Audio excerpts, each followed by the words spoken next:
And I'm going to coach you how you can specify your remarketing audience, which we just did last session in your real-time campaign now. So this is the remarketing my new contact us page audience I would like to target now. So how you can do now? Let me open another tab now. So I just want to, let's say, creating a campaign, and this is the way you can specify your retargeting audience as per your own wish now. So I just would like to, either you are targeting for your display campaign or search campaign, you can use the similar process now. So let me create a new campaign.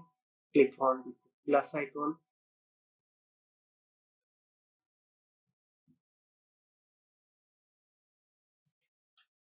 and then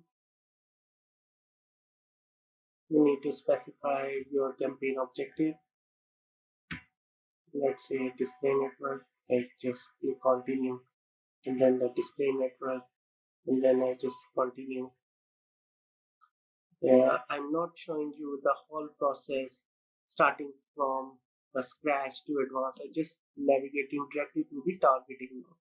So under the targeting, ad targeting, here you need to specify your remarketing audience now under the audience segmentation. So if you just click on the pencil icon and then click on the browse button, you will be able to see the different options. So here is the option is like your combined, your how they are interactive with your business now.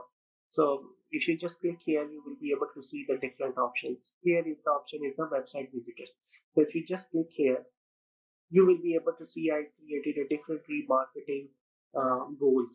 So the one which we created now, the remarketing, my new contact audience from for 12 for 21 is also displayed now. So this is the way you can select your remarketing audience and then follow the rest of the steps as it is and create your compelling remarketing campaign, which will be keep creating a lot of leads and recall value in front of your customers now. So I hope you like it. Thank you very much for watching this session.